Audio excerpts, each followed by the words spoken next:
Yeah, I think we can wait another minute and then you can Okay. start. Yeah.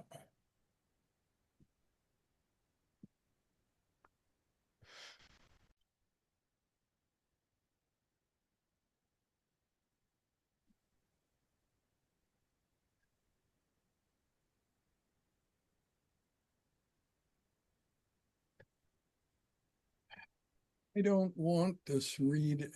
Let's see if I can remove that. Remove. Yeah, there we go. Okay. Remove. Yes. I don't want to report it.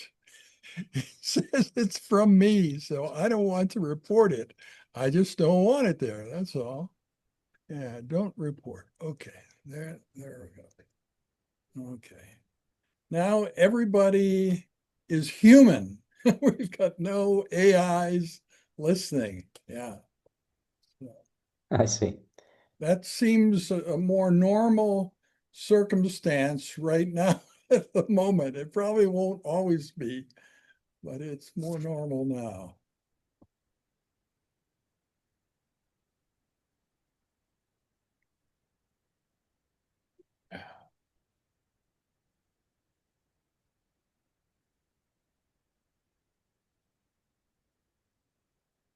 So it's 2:01. I think you can start, Jack, and students who come later will be able to watch the video.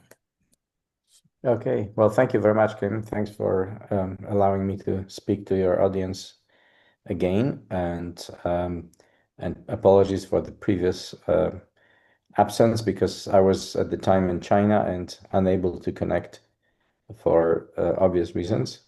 Um, and today I will continue. I hope that the first installment of this lecture series covered the basics of quantum mechanics, the uh, postulates, and the interpretation. But I will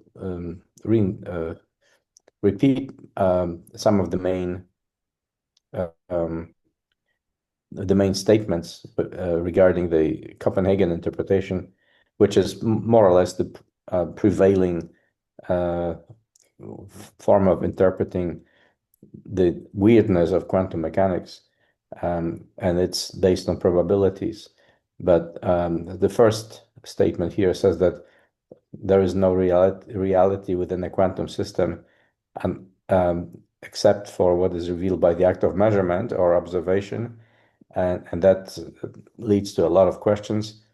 Um, what is really the nature of reality in general? If quantum mechanics is the most fundamental um, theory of nature, if there is no reality beyond what we observe, and if something is not observed or measured, does it exist? And of course, that begs the question: what is an act of measurement, and what's an act of observation?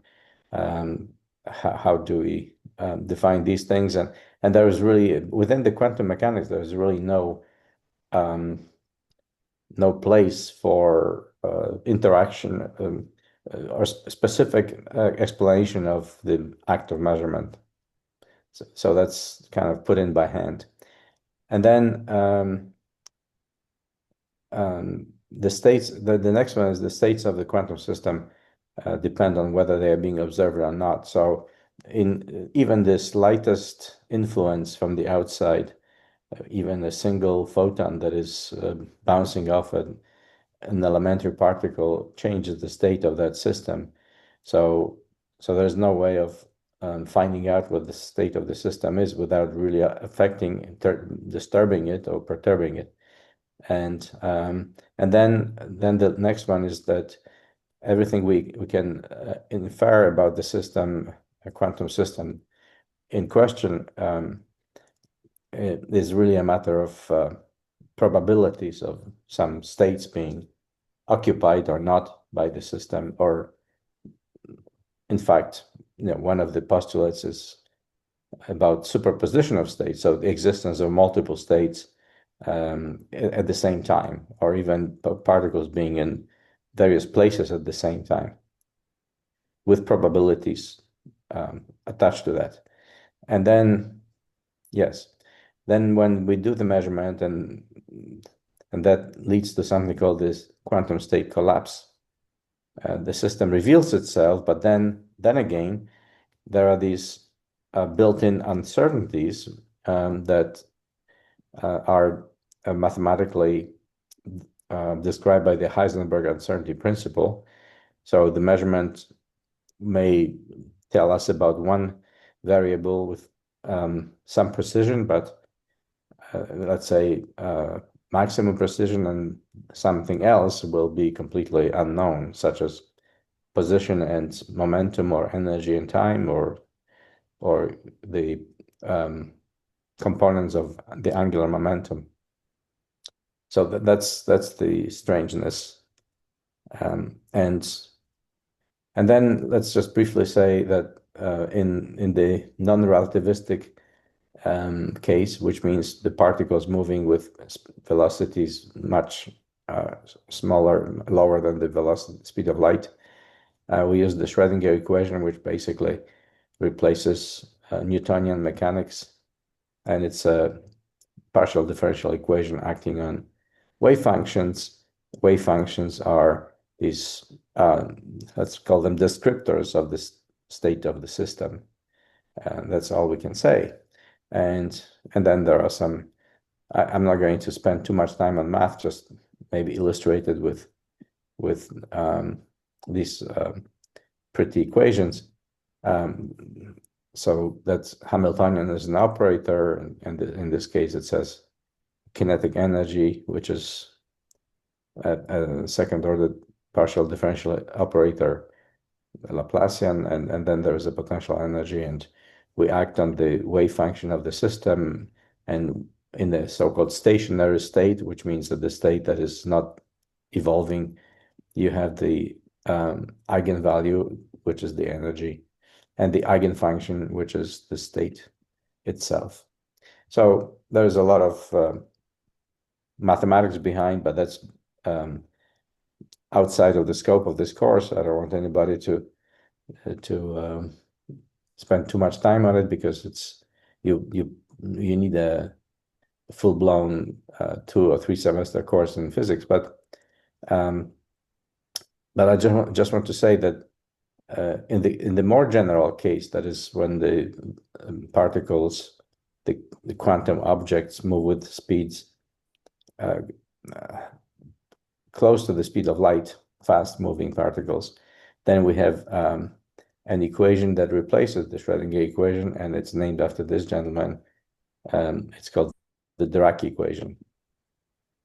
Paul Adrian Maurice Dirac. He was a British physicist at Cambridge and got a Nobel Prize in 1933, which he shared with Schrödinger.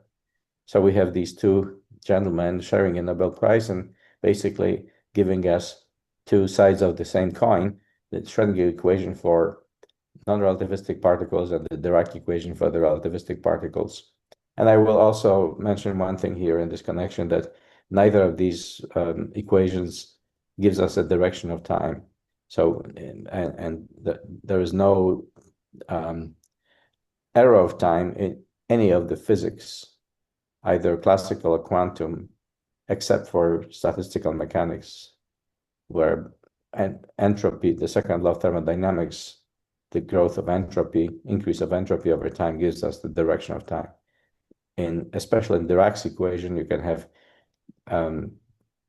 states propagating, or particles propagating in time, forward in time to the future, or backward into the past. It's a mystery that when we don't see that, but formally these solutions exist. So that leads to more and more complicated applications of the Schrödinger equation, and building up this Hamiltonian, which describes how different components of the quantum system interact, and that leads to larger atoms that you can describe quantum mechanically with more and more elementary particles in the nucleus, and electrons balancing the charge in the outer shells. And eventually you can even extend it to molecules. So chemistry is really boils down all of chemistry to quantum physics. All chemical bonds can, especially the covalent bond, that is not really possible without the sharing of electrons or electron clouds, and that really gives us an explanation of what was known for a century prior to that, to the development of quantum mechanics, namely the periodic table of the elements, due to the Russian chemist Mendeleev. But the explanation of the occupation of the different places in the table of elements and the periodicity of that can only be fully understood first by the structure of the atom, with electrons filling orbits with subsequent quantum numbers, and due to the orbital number and the angular momentum. And then the last thing that needs to be included in this to explain fully the periodic table of the elements is the spin. So that means that you can have only one electron in each of the states, but if you include spin, you can have spin up and spin down. So the maximum number of electrons in the first orbit is 2, because they will have the same principal number and then the same angular momentum, 0 in this case. So it's a 1s state, but you can have spin up and spin down. And that was introduced into physics by this gentleman, Wolfgang Pauli. He also got a Nobel Prize for this and other contributions. And I want to mention 2 things in this connection, namely that this introduction of spin allowed us to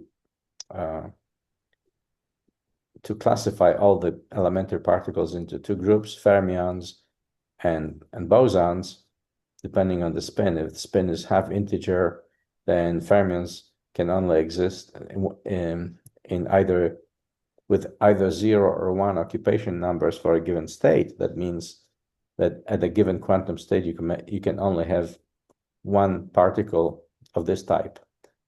And that's why spin explains that you can have 2 electrons in 1 orbit, because they are really in 2 different states with respect to the spin up or spin down.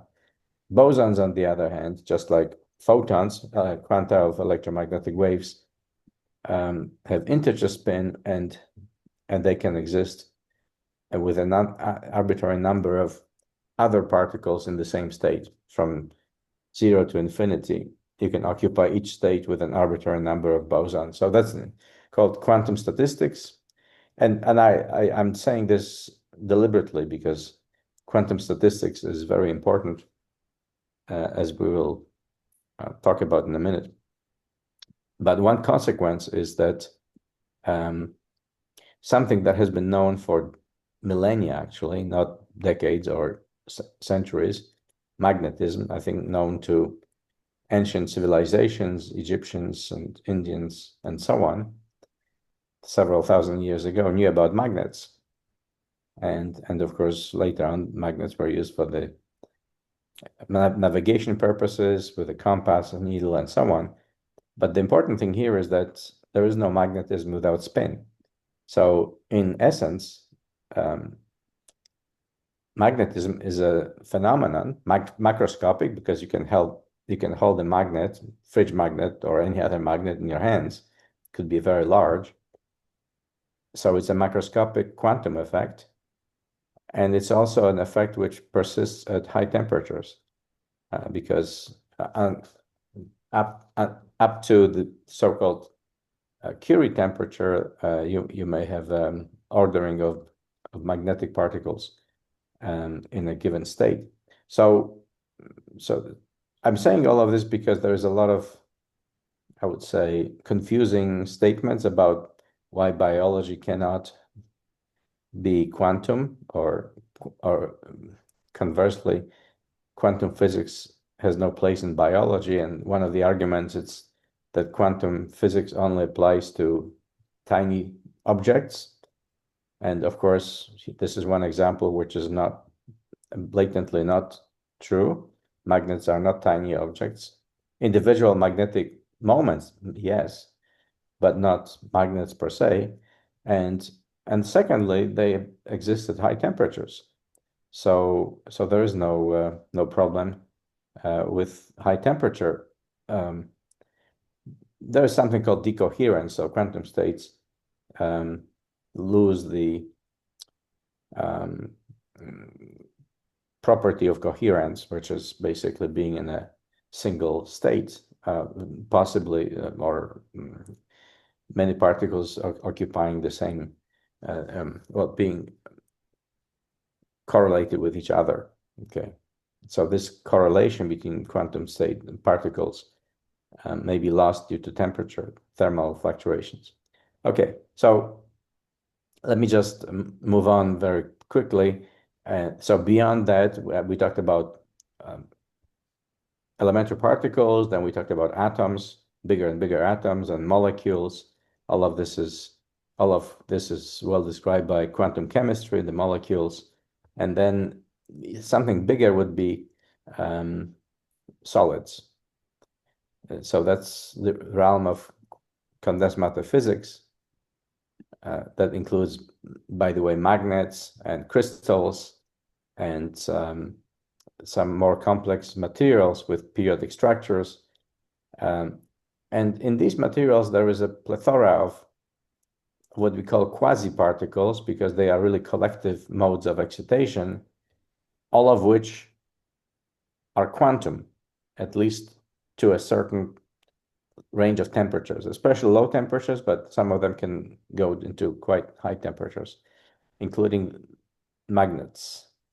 So in these systems, macroscopic, you can observe at least reflections of quantum effects in terms of the quantum statistics. Again, occupation of quantum states, discrete states, that's one of the bases of quantum mechanics, is energy being concentrated in discrete states, or there is an energy ladder, not a continuum like in classical physics, but discrete separated values. And interestingly, these objects, quasi-particles, which are collective excitations which propagate a bit like waves in waves in the ocean, liquid or water waves. These could be waves of moving masses. So phonons will be waves of shifting positions of atoms in a crystal. And again, they're quantized because the wave that is associated with their movement needs to have a period which is consistent with the distribution of the atoms. The same with magnons. If you add spins to these atoms, then the magnons or spin waves will propagate throughout the system, again with the periodicity or the wavelength, which is consistent with the structure. And then there's some other more exotic polarons or polarization waves, excitons, which is waves of excitations of electrons from their atomic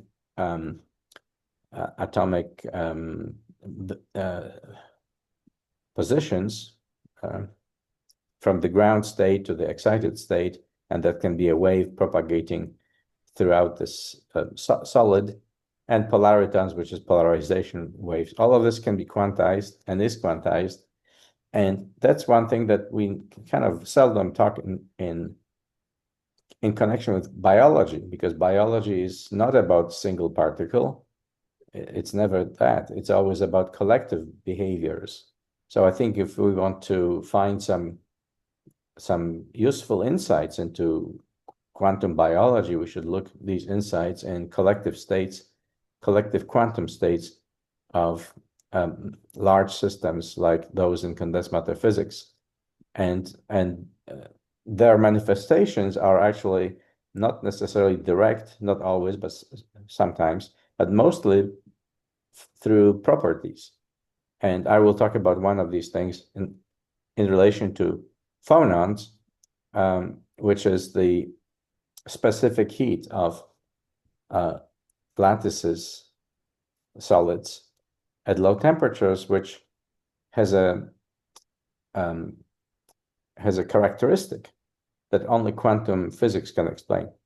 Okay, so this is just giving you a comparison. I want to talk about this because this is a topic that is sadly absent from most of quantum biology presentations or publications. And that gives you an insight. Why statistics? Why statistics can give away a quantum nature of a large system. So if you look at the distribution of particles among states, here is the vertical axis demonstrates the energy levels, and you have them discrete here. The classical system would obey Maxwell-Gibbs-Boltzmann distribution, which is shown here in green. So you have at some temperature, low temperature, for example, you'll have the highest number of particles in the lowest energy state and a bit less and less. And this is actually described by an exponential probability distribution function, something like this. Then we go into the quantum statistic. This is classical. And in fact, you don't need to have discrete levels. In classical physics, you would have all of this would be continuum of states.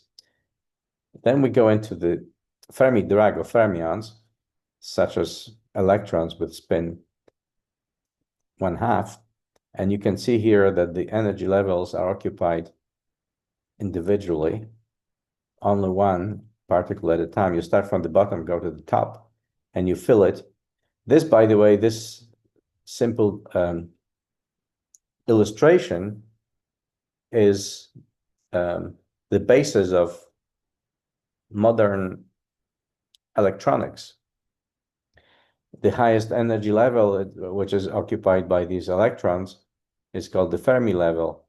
And you can then create structures with some missing levels, missing occupation states, which will be doping the system and creating semiconductors, or you can have current flow. And this year's Nobel Prize in Physics, by the way, was given to 3 gentlemen who discovered that electronic currents at low temperature have quantum properties. That was a 1985 paper that gave them the Nobel Prize. So 40 years later, somebody woke up and discovered that this is important. No, it's a joke. Of course, it's important. But it's kind of a shame that these people need to wait 40 years to get the Nobel Prizes awarded to them. And this is the case of Bose-Einstein, so bosons, where they allow an arbitrary number of particles in the same state, and you have them all in the ground state. That's called the Bose-Einstein condensation, a characteristic of low temperature systems such as superfluids or superconductors. So you see there is a marked difference in the distribution of particles among states. And that's not just that, but from that you can calculate properties through something called the partition function of the system, different values of the partition functions for fermions and bosons and Maxwell-Gibbs. Boltzmann distributions. And from that, you can calculate and measure eventually things like specific heats and susceptibilities, macroscopic properties. So what I'm saying is that if we want to look for quantum properties in biological systems, we need to fully investigate things of this nature, thermodynamic properties of these systems. Okay.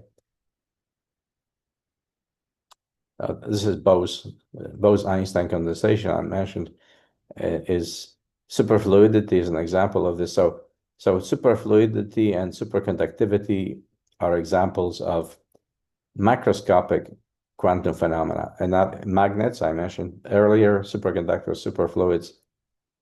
And so this is something about this unfortunate or fortunate Indian scientist, S.N. Bose, who discovered this effect, Bose-Einstein condensation, and was completely ignored until he contacted Einstein, and Einstein translated the paper and it got accepted, and Einstein helped him become famous, but not as famous as Einstein, of course. However, while Bose never got a PhD, he became a fellow of the Royal Society in England, which is a great honor, obviously, and was nominated for a Nobel Prize but never got it. So this is last week we had the week of Nobel Prizes, so I thought it might be interesting to mention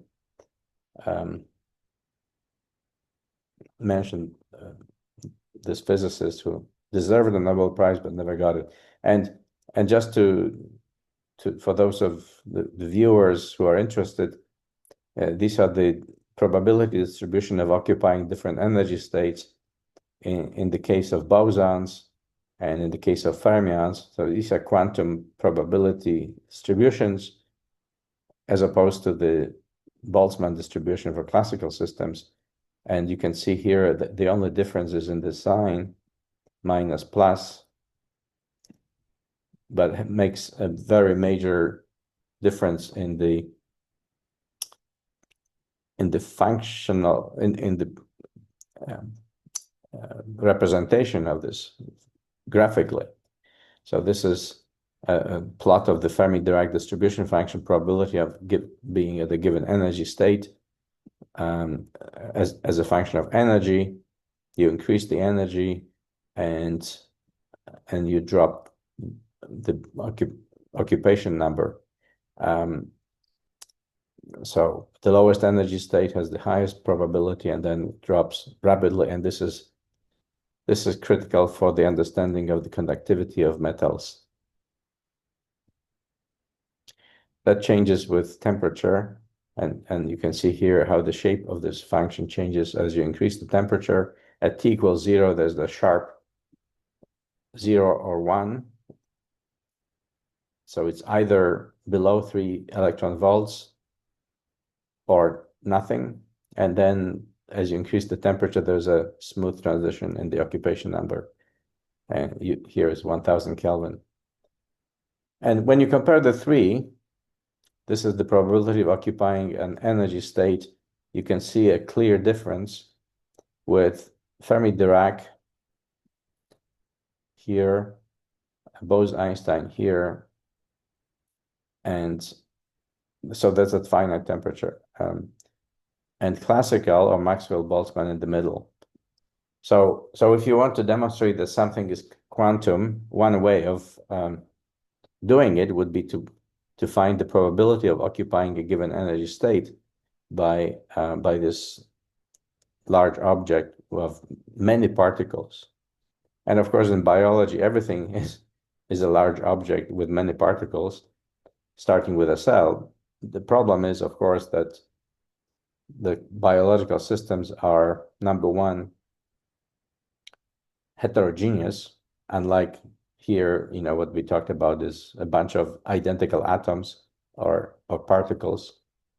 And number two, biological systems are always at high temperature compared to the physical systems. You can never go to something like 0 Kelvin because you'll freeze this system to death. And lastly, there's always energy supply to the biological system. It is an open system with a flux of energy and mass, nutrients, in particular oxygen, and so on. So there are some conceptual problems as we go into the discussion of biology. But I'll end this introductory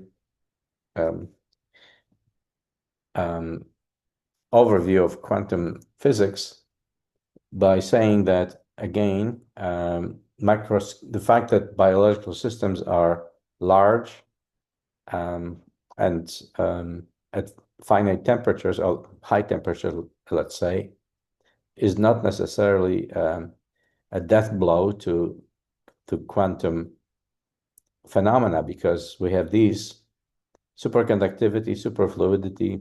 Superfluidity is still limited to very low temperatures, but superconductivity, the temperature of the highest temperature of the highest temperature for superconductors measured is creeping up, not quite room temperature yet, but it's gone up from something like 18 Kelvin before high TC superconductors to now 120, maybe more.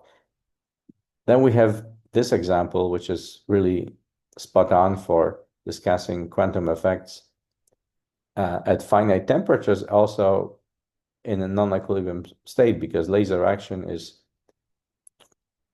made possible by the supply of energy.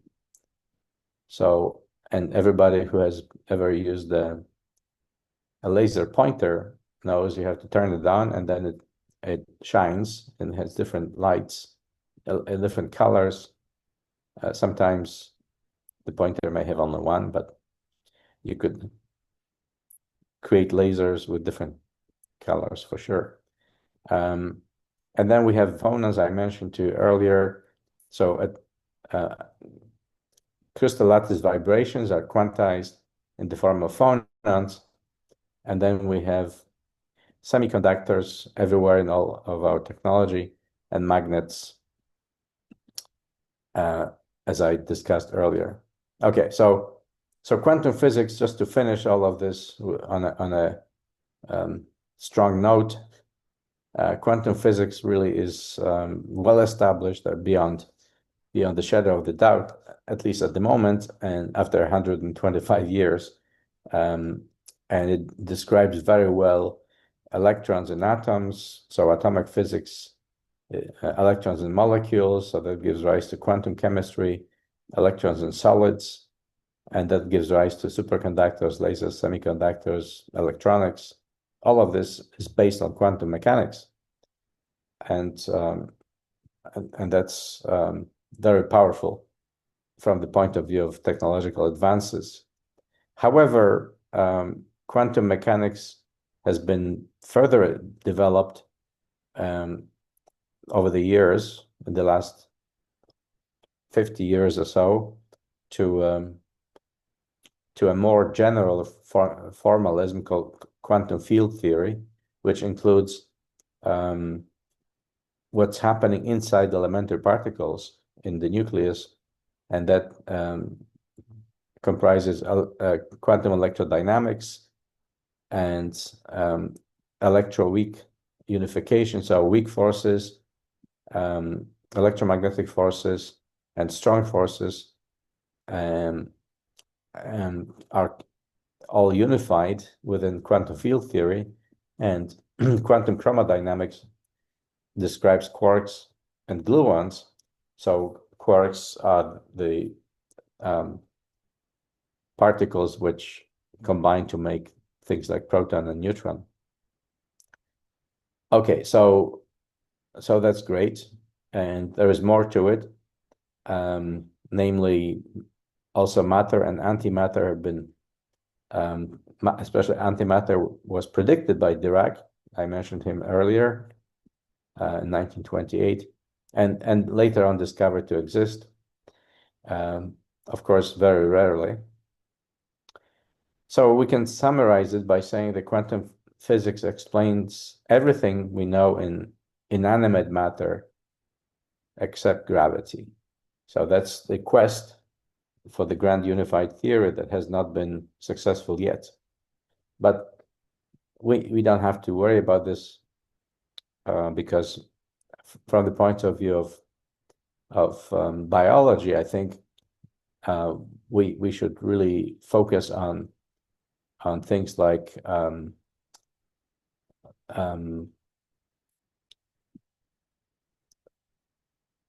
the larger scale. Okay, let's put it this way. And these are what somebody has described as gifts of quantum mechanics to nature, namely properties which quantum systems have and should be considered as very useful from the point of view of building biological matter. First of all is, of course, the stability of electrons and atoms. Without quantum mechanics, electrons would fall on the nucleus. So we have a negative electron in the hydrogen atom and a positive nucleus due to the proton there. So classical electricity theory would tell you that they should combine, but they don't. Instead, an electron in an atom like hydrogen finds a stable orbit and does not fall on the nucleus. So without quantum mechanics, we wouldn't have any stable structures because that's the beginning. Hydrogen atom is the simplest atom, and then from this you can build more and more complicated structures, helium, and so on, all the atoms, and then from that you can build molecules and so on. So all of this begins with quantization, okay? Then we have the emergence of complexity out of symmetry, beautiful symmetry of quantum equations, but allows us to have incredibly complicated and complex structures. This property, entanglement, is really mysterious, and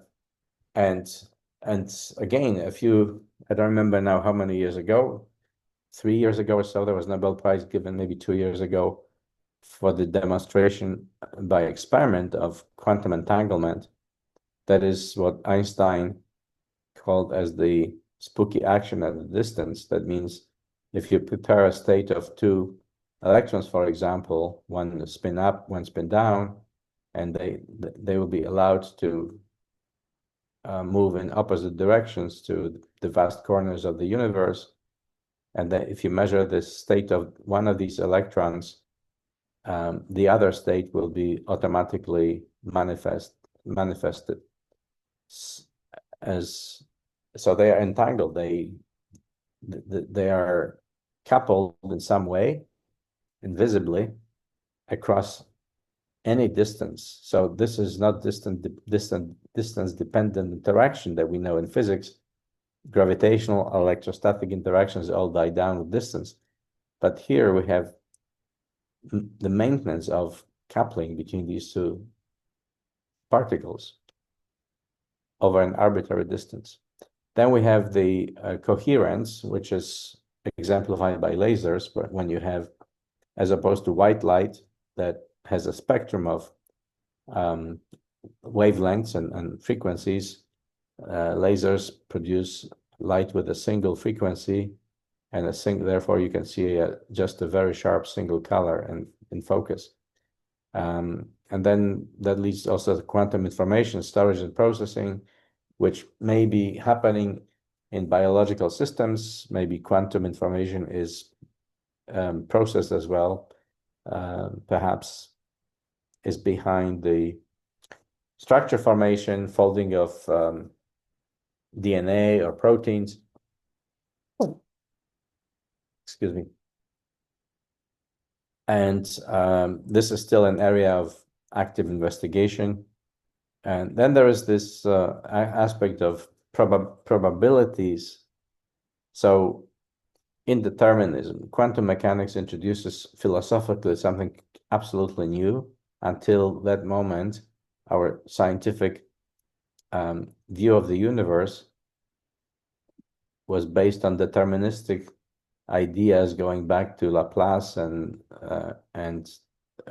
the indeterminism and other scientists of that era, Descartes,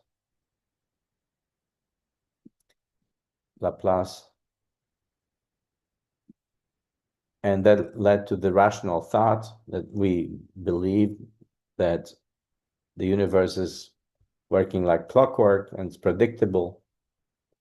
Quantum mechanics is laughing at it. It's basically telling us that not only can we not predict the future of the next moment in the fate of the universe, but we can't even predict what's happening in a single particle at any given moment.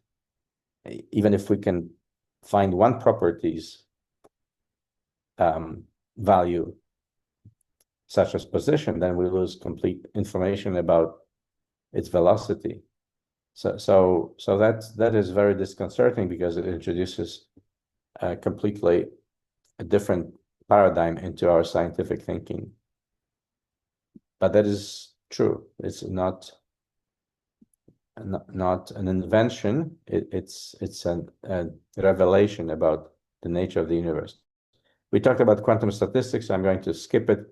But to me, it's very important to look at some of the properties of biological systems through this lens, the lens of statistical properties, including the properties of the human mind that I will talk about next week a little bit,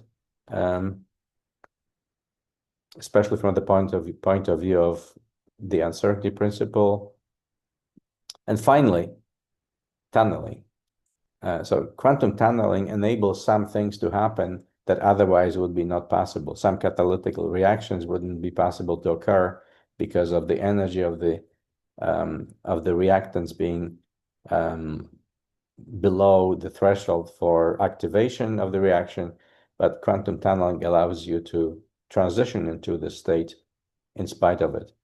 So I mentioned to you quantum theory of solids as a blueprint for some of the biological behavior, and that's basically has to do with the waves propagating in the lattice, and they're quantized just like photons. Electromagnetic waves are quantized, and this was the big question that was answered by Peter Debye, and Einstein failed. He failed to solve this problem because he didn't see the waves. He only assumed that each atom is vibrating in the lattice independently instead of having these collective excitations propagate through the lattice. Specific heat at low temperatures has been measured to behave as to follow the cubic power of temperature dependence, and at high temperature it becomes constant. And this is what Debye demonstrated is happening with phonons. Einstein's model failed. Let's just skip it. Debye's model was correct, proven correct. And we'll come back to it because we have a complete analogy with metabolic enzymes and with this model, namely correlation between metabolic activity across tissues and organs and the entire organism, giving rise to efficiencies. And as you will see later on, that has been also manifested by some empirical formulas that can be explained by quantization principles. So that's why I mentioned this Debye model. But this is just something I also mentioned earlier, that there is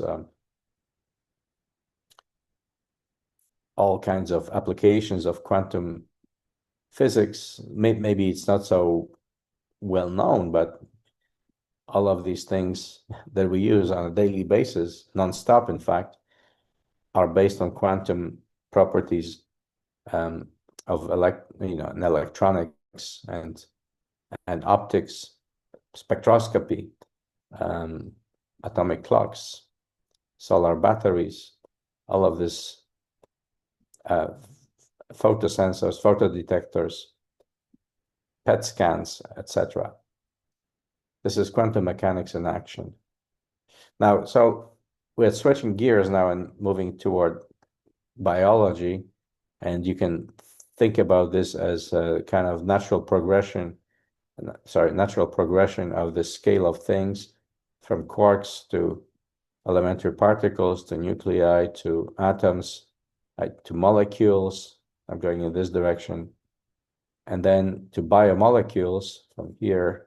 So up to this point, there is no question that quantum phenomena dominate. Now we are crossing the Rubicon and going into structures which are composed of thousands of atoms, biomolecules, such as peptides or DNA or RNA molecules, eventually proteins. And at that point, we have both experimental and computational problems demonstrating quantum properties. But there's not necessarily failing, it's just we're facing difficulties. So we go from quantum chemistry to quantum biology very slowly, with some examples of quantum phenomena that we'll discuss. But in this hierarchy, we're now in the mesoscale. So proteins and biomolecules, that would be nanoscale. We go into micrometer scale, microseconds, for systems such as cells with hundreds of billions of atoms, and organisms, bacteria, well, maybe beyond that, that would be at this level, but organism would have multicellular structures and hundreds of billions of atoms more. And here we are definitely, by and large, well served by thermodynamics, mechanics, fluid dynamics, and all the classical fields of physics. Now, I think it's important to put this all in perspective, not just like this, but also in terms of dimensions. So you see here, I'm going to show you, so electrons would be on the scale of a femtometer, which is 10 to the minus 15th. This is the mass. And then we start really units of protons, so Daltons in terms of mass, and sizes of angstroms for the hydrogen atom, and bonds on, again, chemical bonds on the order of 1 to 3 angstroms, something like this. And then we have building blocks of biological matter, nucleic acids, and amino acids for proteins, nucleic acids for DNA, RNA. These are the corresponding masses measured in Daltons, proton masses. And then we go into the prokaryotic and eukaryotic cells. And we go through many orders of magnitude.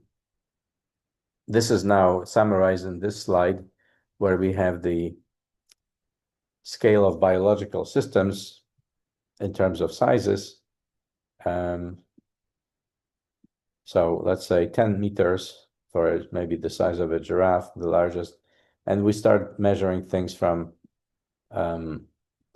fraction of an angstrom. This would be an angstrom, so proton, and then we have nanoworld, proteins, macromolecules, cells, and then larger structures such as hair, and then small organism, millimeters, and so on. And for all of this, you can also look at the available technological probes that correspond to the sizes of the objects that you try to visualize, and you have some many examples down here. And so light microscopy operates in the wavelength visible light from 450 to 400 to 750 nanometers. So the corresponding scale is that of cells. But we can now have more accurate tools, including X-ray crystallography and electron microscopy, and we can view in the image structures on the order of angstroms and nanometers. Okay, now this is a corresponding biological time scale of temporal effects, time scales, and this is even more daunting to connect processes that range in time scales from this starts here from 100 nanoseconds, but really you can extend it. I can't show it here. Okay, you can go further to the left with faster and shorter time scales. So chemical bonds would have vibrations on the order of less than a picosecond, which is 10 to the minus 12 picoseconds. And it's even less than that, 0.2. And then you have nanosecond time scale for conformational movements of proteins. And then you have mixing effects on the order of microseconds and tens of microseconds. And then we go into the physiological scales of biological responses. Now, it is believed that humans respond to stimuli on the order of, with a delay time of about a few hundred milliseconds, so a fraction of a second. I think famous experiments by Libet, I think in the 70s, indicated 500 milliseconds, half a second. But that to me is a bit of a overestimation. I would imagine that many processes, sometimes we respond to stimuli much faster than that. At any rate, we are talking about hundreds of milliseconds, maybe tens. And then these are the time scales for cellular processes in seconds, tens of thousands of seconds for cell division, and then protein turnover, millions of seconds. And then you have the human lifespan, which will be several billion seconds. Let's say whatever the average lifespan in Canada is, life expectancy, 83 years, maybe 84. I think Japan maybe is number one, 85 lifespan. That'll be several billion seconds.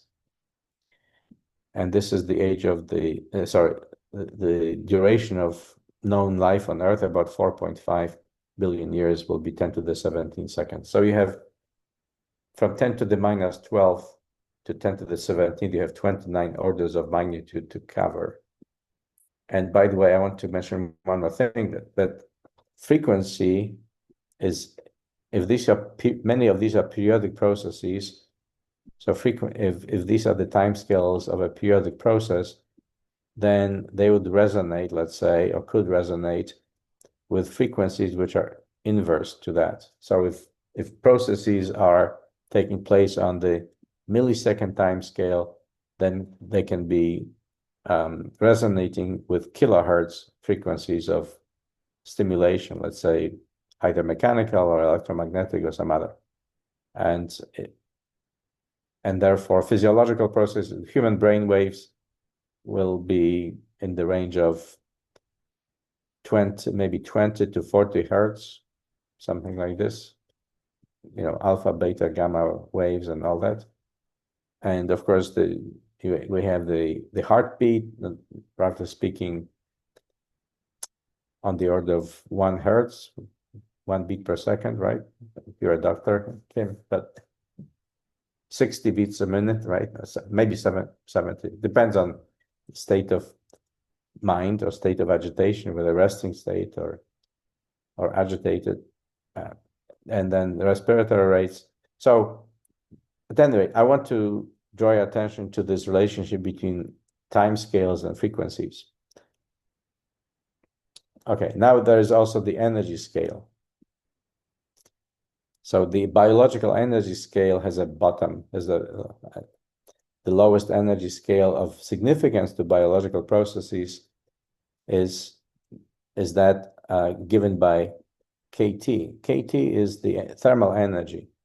K is the Boltzmann constant, Kb, Boltzmann constant, and T is the absolute temperature in Kelvin, 310 Kelvin for physiological temperature, and that corresponds to about 0.6 kilocalories per mole in biochemical units that most of you may be familiar with. And that is free energy. That's the energy that all the parts of the human body get for free because we maintain this temperature, and every moving part gets this, what we call it, every degree of freedom, receive this amount of energy for nothing. So anything that is less than that would be washed out by thermal fluctuations. Therefore, I call this the bottom of the biological energy scale at the cell level. And then we have what we call the biological energy quantum, or quanta.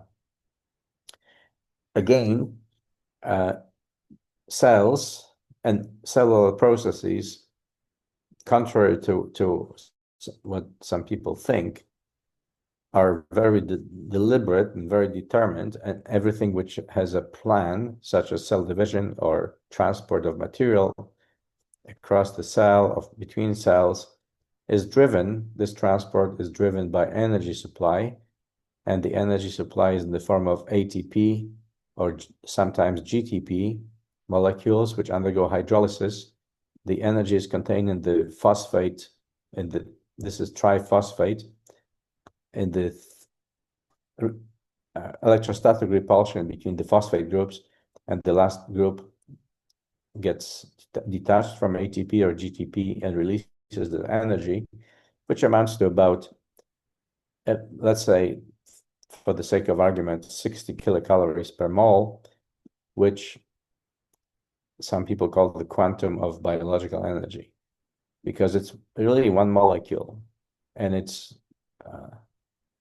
this equals in SI units to about 5 × 10⁻20th joules, if you're used to SI scale of energy. Okay, that's the biological energy quantum. The first word, I would say, maybe a metaphor to energy quantization in physics. And then, of course, energy is also stored in chemical bonds, strongest being covalent bonds and ionic bonds, with the bond distances shown here, and then disulfide bonds and so on. And hydrogen bonds being the weakest, allow for some flexibility in the orientation of side groups and attachments between molecules, biomolecules into macromolecules, and so on. So this is what I'm trying to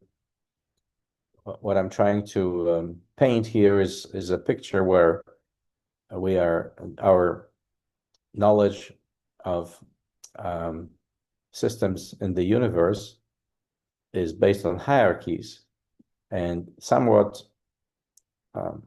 isolated fields of investigation with very little overlap between the neighboring fields. So elementary particle physics has very little overlap with condensed matter physics, things like crystals and magnets.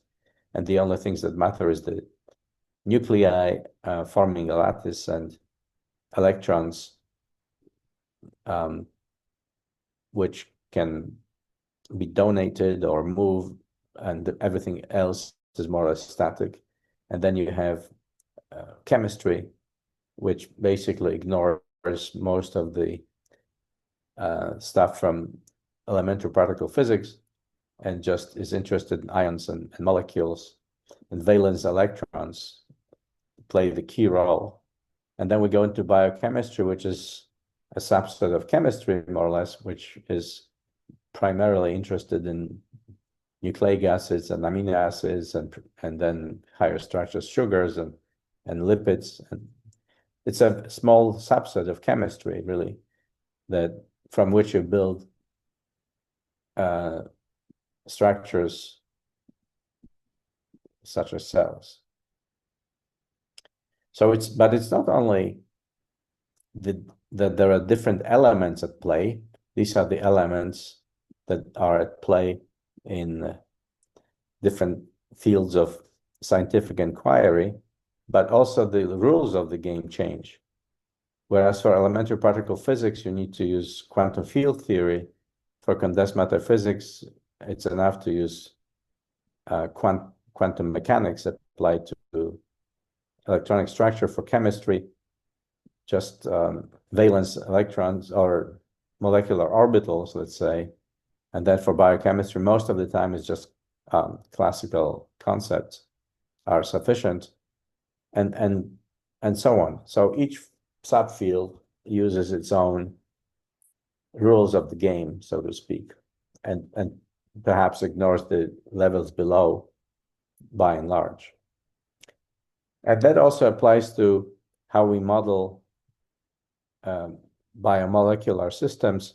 And this shows you how different models are employed on different length scales from the lowest and time scale. So this is the time, this is the length, and these are the models. So on the picosecond time scales and angstroms, you have quantum mechanical models. Then you have here nanoseconds and nanometers atomistic models, which are classical, by the way, classical Newton's equations of motion applied to atoms. And then beyond that, we go into so-called coarse grain models, where you actually don't even recognize individual atoms, but maybe you lump all the atoms into in an amino acid, represent the whole amino acid or a nucleic acid as one ball with some mass and interacting with another ball. And when you go beyond that into, let's say, organ and tissue level or organism level, we use continuum models on the time scale of seconds and let's say millimeter scale.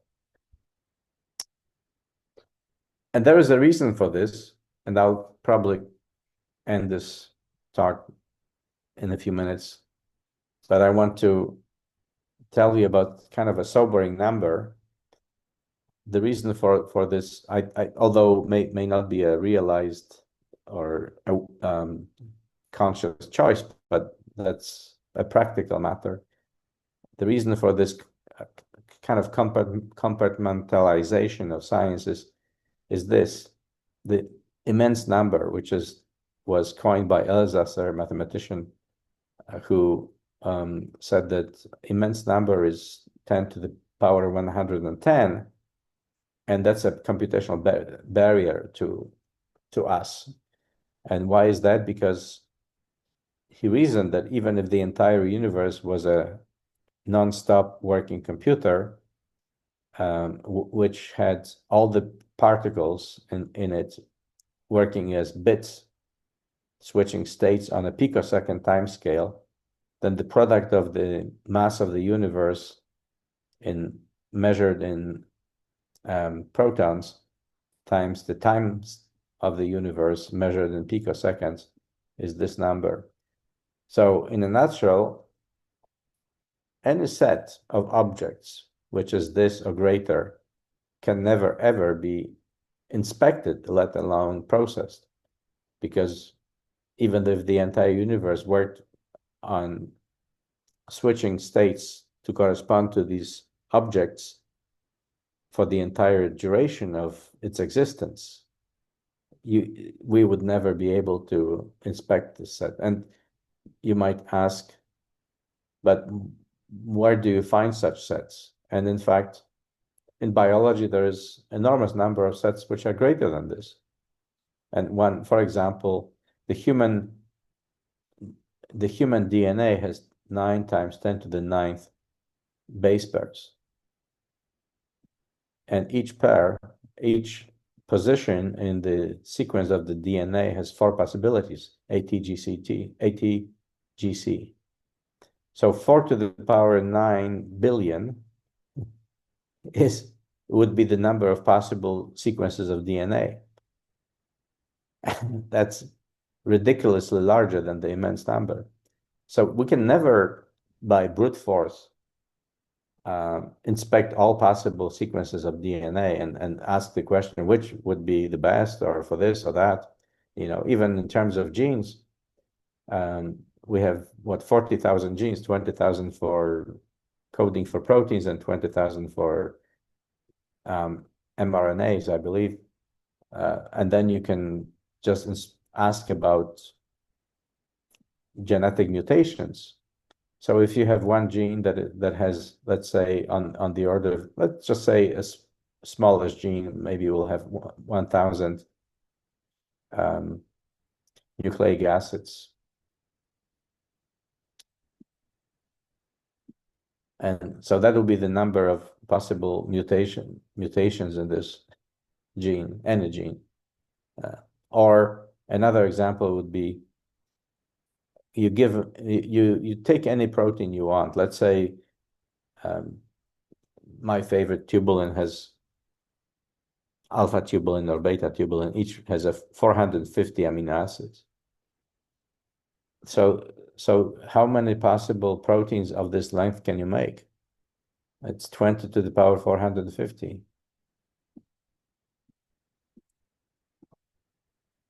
So in biology, diversity is uncountable. And therefore, it's not something that we can simply put in the computer and run through all the possibilities and say, okay, this is the most adaptable, this is the best, the most efficient, and so on. So I'll stop here in a second, but I just wanted you to think about this, and also wanted to maybe pour some cold water on the AI aspect, because we think that AI can solve everything. But AI is just based on pattern recognition and on the training sets. And of course, even if we looked at, let's say, millions of genes or millions of thousands of genomes, the numbers that are possible dwarf what we have been able to measure. So the training set really explores a minuscule subset of possibilities. I'll just finish with what we should be starting with, namely Erwin Schrödinger of the Schrödinger equation fame, Nobel Prize in 1933.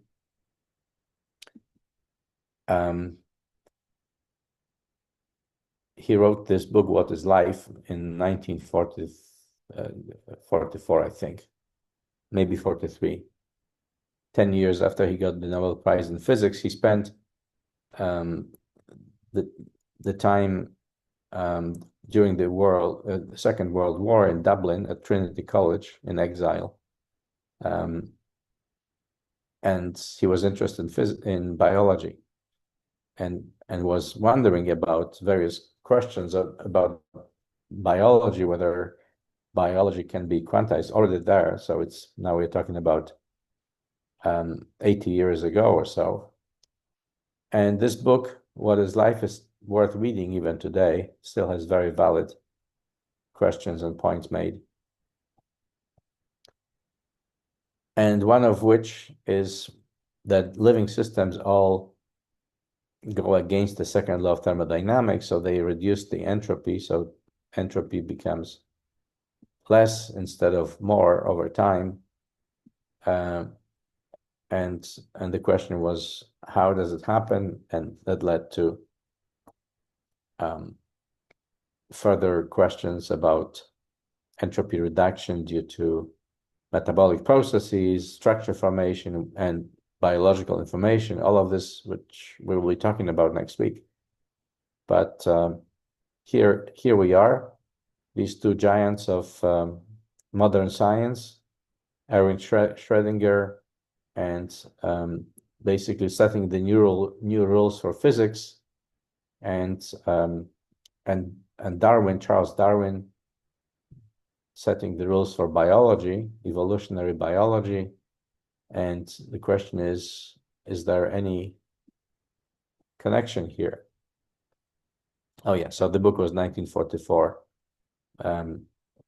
I think these two dates are important because he got the Nobel Prize in 1933. This is the year that Hitler came to power, in fact. And then there was the Anschluss of Austria. Schrödinger was Austrian. He wasn't Jewish, but his wife was, so he had to escape. And then he wrote the book towards the end of the Second World War. Okay, so I think I set the stage for entering into quantum biology, and we'll continue this next week. Thank you. Okay, great. I just want to clarify that for the midterm, the students don't need to calculate anything. They don't need to know any formulas.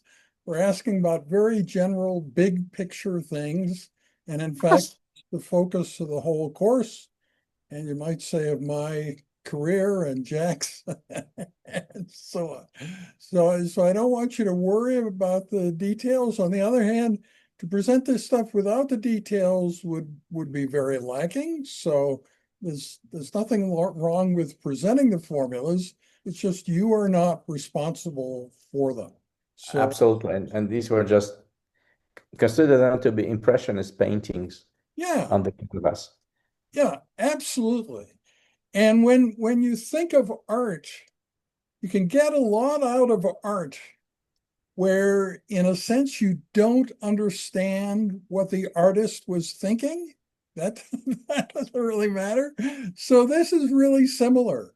You can get a lot out of quantum biology without knowing all these details.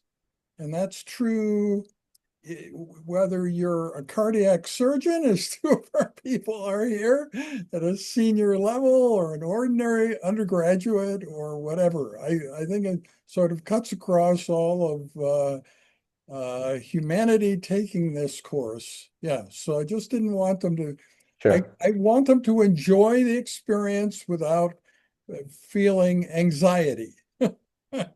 Absolutely. I agree 100% with you. And I want to say that it's more about asking questions than giving any concrete answers, because these are some of the biggest questions, the last frontier, in our understanding of the universe. What is life? What is consciousness? Is there any room for some strange things like quantum physics in it? And many people are asking these questions, and at the moment, I think there is really no correct answer. Yeah, Nobody knows what is correct. right. Yeah. Okay, well, no, that was great. And as many of you are aware, Jack's lectures are the most popular that we create, up to 7 or 8,000, or I don't know, 10, 12,000 people end up watching these. On the other hand, if you guys, the students, weren't here, we wouldn't have any reason to do the recording. So you're enabling something that benefits a very large number of people in the outside world. Yeah.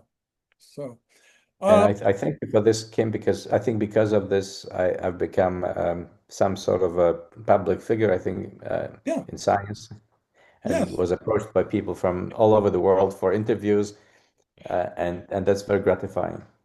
Yeah. Well, early on, there the time when Jack talked about all the textbooks needed to be rewritten. And if you look at the audience retention specs on that video, it was a huge peak. And I think he was going to talk, I don't know, at IBM or someplace. And so the people in charge of his visit there, I think, thought that everybody should watch that minute and a half where he talked about all the textbooks need to be rewritten. So that was toward the beginning of the course, I don't Yeah, know, 2012. it's my second of 15 seconds of fame, not minutes. But sometimes you have to be outrageous to become well known. Yeah, yeah. And and of course, before AlphaFold, Jack was talking about quantum effects on protein folding. So you can say that what he was talking about is quotes wrong. And now that the data Yeah. on AlphaFold is out, but it wasn't wrong at the time, you know. Yes. It was sort of ahead of its time. Yeah. Well, it's mind blowing what's happening. I criticized a little bit AI today, but obviously it's changing our world in a positive way so far, and it's solving a lot of problems, including the protein folding problem. Okay, so the students, at least one of you should probably say something. So, Don't hide. are there any questions? Otherwise, that this isn't quite working properly if the students are absolutely quiet. So, Sarjana, you're probably the bravest student of this group. What are your thoughts? Yeah. Well, first of all, thank you, Dr. Tuszynski, for that lecture. It's always really interesting to hear about quantum physics and then how that leads to quantum biology. Um, with regards to quantum biology, some of these concepts are very high level, so I'm sorry if I've misunderstood any of them. But would you say that with the advance of AI, whether that's analytical AI or generative AI, are we able to find patterns that suggest the presence of quantum concepts within biology a little bit more quickly now? Yeah, well, that's a good question. I haven't thought about it, but I do believe that there is a future for quantum AI. In other words, to add some fuzziness to make it better, right? Because we humans think like that. We make mistakes, and we have some nuances which are very hard to make into an algorithm. But if you add this fuzzy, imprecise, somewhat imprecise, when I speak, I make mistakes, I mispronounce sometimes and so on.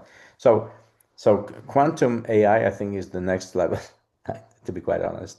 Whether AI will tell us if there's quantum biology, I would say the following. We need more experiments to begin with. We need more factual information. And from that, AI can probably give us some further inferences. What has started, Jack, which is very intriguing, is some people lapsing into talking about quantum AI and then saying, "Oh, but we can't talk about that." That's really cool. And Yeah. and I don't know what it means. I don't want to speculate about what it means, but it makes it seem quite important that sometimes happens. Um, Well, I think in the simplest terms, when you say something about quantum information or quantum information processing is really replacing zeros and ones, bits into qubits. That means you suddenly have a wave function with so length absolute value of the wave function is one, but you have the phase from 0 to 2 pi. So instead of zero, so instead of two choices, up and down or 0 and 1. Now suddenly you have 380 degrees of choices and the quantum rules. So things may get really complex pretty fast. Yeah, yeah. So what I also wanted to say is that I'm quite proud that we have this part of the course because other futurism courses don't have it. For instance, the Singularity University course that I took, I took the 9-day executive course in 2010. They had nothing about this, and they still don't. So a lot of people who regard themselves as futurists are not willing to talk about this area. Yeah. And it's surprising because everything else is moving in this direction, right? I mean, there's quantum information, quantum cryptography, things of this nature, and even quantum finance. I think there's some ideas. I've read some papers where the stock market was a quantum system, with transitions being quantum states. All kinds of things are possible in this realm. But anyway, quantum biology is interesting enough for me. Yeah, cool. Okay. So, all right. Okay, thank you all very much, and we look forward to the 2 lectures next week. So, bye-bye now. Yeah. Bye bye. Thank you Take very care. much.